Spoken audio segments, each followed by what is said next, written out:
किसान भाइयों नमस्कार। कैसे हैं आप सभी? आशा करता हूं ठीक होंगे। जैसा कि मैंने बताया था आप सभी को, आज मैं एक नए टॉपिक के साथ आपके बीच में प्रस्तुत हूं। आज मैं आपको खेती का जो सबसे महत्वपूर्ण कृषि यंत्र ट्रैक्टर है, ट्रैक्टर के बारे में आपको जानकारी देना है कि जब से परंपरागत खेती ख़त्म हुई है या बैलों से हमारी निर्भरता कम हुई है, मानव चलित के आधार पर ज़्यादातर उस परंपरा को छोड़ते हुए नवीन कृषि विधा में हम लोग यंत्रीकरण पर आ गए। और आज के समय में कृषि यंत्रों में सबसे महत्वपूर्ण ट्रैक्टर एक सबसे मेन यंत्र हो गया है कि जिसके बिना खेती किसानी संभव नहीं है। तो ट्रैक्टर की इस योजना को खेती किसानी को आगे बढ़ाने के लिए, लागत को कम करके आमदनी बढ़ाने के लिए, किसान और किसानों का समूह समुन्नत हो, सुखी हो, आगे बढ़े, इसके लिए भारत सरकार और उत्तर प्रदेश सरकार मिलकर के यंत्रीकरण की एक योजना चला रहे हैं ट्रैक्टर का, जिसमें जो है 80% से लेकर के 40% तक के छूट हैं। उन सभी योजनाओं के बारे में मैं थोड़ी ब्रीफिंग करूंगा और आप सभी के कॉन्सेप्ट को क्लियर करने की कोशिश करूंगा कि अगर आप भी ट्रैक्टर लेने के इच्छुक हैं, ट्रैक्टर लेना चाहते हैं, तो इसके लिए तमाम क्वेश्चन आपके दिमाग में होंगे। कब होगा, क्या होगा, कैसे होगा, प्रक्रिया को कैसे पूरी करेंगे। तो मैं 2-3 पार्ट में इन चीज़ों को आपको बताना चाहता हूँ। किसान भाइयों, मेरी जानकारी के अनुसार उत्तर प्रदेश में कृषि विभाग की तरफ से जो योजना है उसमें किसी सिंगल पर्सन या व्यक्ति विशेष को 50% से ज़्यादा का लाभ अनुमन्य नहीं है। अगर 50% से ज़्यादा की योजना, जैसे कि ट्रैक्टर अगर किसी एफपीओ या रजिस्ट्रार चिट फंड में रजिस्टर्ड सोसाइटी को मिलता है तो 80% तक का छूट फार्मर्स के एक विशेष समूह को जो कि प्रतिभाशाली या प्रोग्रेसिव फार्मर्स होते हैं उनको मिलता है। तो मैं आपको बताना चाहूँगा कि अगर 80% की छूट लेना है तो इस योजना का नाम फार्म मशीनरी बैंक है। फार्म मशीनरी बैंक में ट्रैक्टर आपको प्राप्त करने के लिए 8 से 10 प्रतिभाशाली या प्रोग्रेसिव फार्मर्स का एक ग्रुप होना चाहिए जो कि खेती किसानी में निपुण हो, पारंगत हो। उनके ग्रुप का जो है एफपीओ, फार्मर्स प्रोड्यूसर ऑर्गेनाइजेशन या कृषक उत्पादक संगठन कहेंगे, या फिर रजिस्ट्रार चिट फंड की रीजनल ऑफिसेज में रजिस्टर्ड सोसाइटी होनी चाहिए। और उसके उपरांत किसी नेशनलाइज या शेड्यूल्ड बैंक में उसका करेंट अकाउंट होगा। इन सब के बाद में उसका पर्टिकुलर जो है उस संस्था का पैन कार्ड होगा। इन चीज़ों के माध्यम से जब ये बैंक अकाउंट आपका ओपन हो जाएगा तो कृषि विभाग की जो आधिकारिक वेबसाइट upagriculture.com है, वहाँ पे उस कंपनी का या उस सोसाइटी का पंजीकरण हो जाएगा।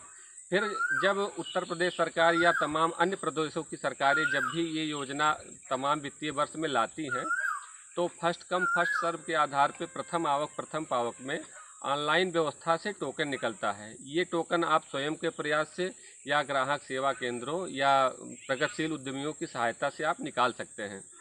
जैसे कि मान लीजिए कि अपने जनपद सिद्धार्थनगर में अगर 14 विकास खंड हैं और 14 के लक्ष्य आते हैं तो करीब 1.5 से 2 गुना या 3 गुना तक ये 14 की जगह 28 या 42 भी टोकन कट जाते हैं। तो उसमें से जो प्रथम 14 व्यक्ति होंगे उनको जो है इस साल का लाभ अनुमन्य होगा। उनमें से अगर कोई छोड़ देता है या किन्हीं कारणों से अपेयर नहीं हो पाता है तो उसके पीछे वाला वरीयता क्रम में जो सूची में होगा उसका चयन कर लिया जाएगा।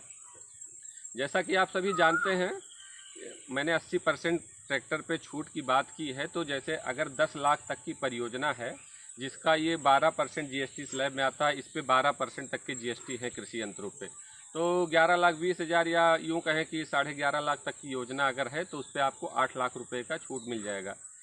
आज से 2 वर्ष पहले मेरे गांव में भी प्रतिभाशाली या प्रगतिशील कृषकों के एक ग्रुप को ट्रैक्टर मिला जो आपके सामने खड़ा है। इसमें 5 कृषि यंत्रों समेत हमें जो ट्रैक्टर मिला और उसका 8 लाख रुपए का लाभ मुझे प्राप्त हुआ था। और किसान भाइयों, आज के समय की एक ज्वलंत समस्या है कि जैसे खेतों में आग लगा करके हम लोग पराली जला देते हैं, जैसे धान का या गेहूं का पराली जलाते हैं, तो इससे पर्यावरणीय प्रदूषण भी फैलता है और खेत के हमारे जो मित्र कीट हैं वो भी मर जाते हैं। इसके अलावा जो न्यूट्रिशन है, जो इसमें के जो सूक्ष्म तत्व हैं जो हमारे पौधों के या फसल के उत्पादन के लिए बहुत ज़्यादा उत्तरदायी हैं, वो जल जाते हैं या नष्ट हो जाते हैं। तो इससे हमारे उत्पादन पे भी प्रभाव पड़ता है। और इसमें एनजीटी या माननीय हरित विकास अधिकरण ने भी तमाम तरह के इस पे जो है एक्शन लिए हैं और दंड की भी कार्यवाही सुनिश्चित की है, जुर्माने का भी प्राविधान है। तो ये पराली की घटना को रोका जा सके और किसान भाई अपने खेतों को आग ना लगाएं, उनके खेत का स्वास्थ्य उत्तम रहे, इसके लिए उत्तर प्रदेश सरकार ने फसल अवशेष प्रबंधन नाम से एक योजना शुरू की है, जिसमें तमाम तरह के ऐसे उपाय किए जाते हैं जिससे किसान भाई फसल अवशेष को जलाएं ना, उसको जो है विभिन्न रूप में परिवर्तित कर दें, खेतों में ही सड़ा दें, उसकी बंचिंग कर लें, या पुआल या पराली निकलता है उसको जो है बाइंडिंग मशीन और तमाम तरह के कृषि यंत्र आते हैं जिसकी सहायता से कर सकते हैं। तो इस समय किसान भाइयों जो योजना चल रही है फसल अवशेष प्रबंधन की, अगर उसके अंतर्गत आपका चयन होता है और 15 लाख तक की योजना में आप चयनित हो जाते हैं तो 12% GST स्लैब के अंतर्गत लगभग 17 लाख की योजना में आपको 12 लाख के आसपास तक का भी छूट मिल सकता है। इस छूट को लेने में सरकार की तरफ से एक शर्त ये है कि फसल अवशेष प्रबंधन के कुछ यंत्र 35% तक की योजना पे आपको लेने होंगे, तो आप जो है 15 लाख की योजना में 12 लाख तक का लाभ पा जाएंगे। अगर ये योजना 10 लाख की हुई तो उसमें आपको 8 लाख का लाभ मिलेगा। कुछ किसान भाई सोच रहे होंगे कि ट्रैक्टर या ट्रैक्टरों का, कृषि यंत्रों का हमें एक फार्म मशीनरी बैंक लेना है, लेकिन हम समूह नहीं बनाना चाहते हैं, इंडिविजुअल या व्यक्तिगत लेना चाहते हैं, ऐसी दशा में क्या करें? तो उसके लिए भी किसान भाइयों सरकार ने एक व्यवस्था किया है, उसी कॉन्सेप्ट का नाम बदल करके कस्टम हायरिंग बैंक रख दिया है कि जो प्रगतिशील या उत्साही कृषक जो है अपने व्यक्तिगत प्रयास पे ले सकता है, उस पर जो है 40% का छूट है, तो इस हिसाब से 4 लाख रुपए का लाभ अनुमन्य होगा। इसके अलावा किसान भाइयों अगर कृषि विभाग से कोई भी कृषि यंत्र आप लेते हैं व्यक्तिगत तौर पे, 1 या 2 यंत्र लेते हैं, तो उस पर अधिकतम 50% तक के ही छूट अनुमन्य है। तो ये रही किसान भाइयों हमारी ट्रैक्टर की जानकारी। अगर किसी किसान भाई को उसके मन में आ रहा है कि हमको ट्रैक्टर लेना है, प्रक्रिया कैसे करना है, तो करीब करीब सारी जानकारियाँ मैंने आपको दे दिया है। अगर किसी के कोई क्वेश्चन हैं तो वो कमेंट बॉक्स में आ सकते हैं।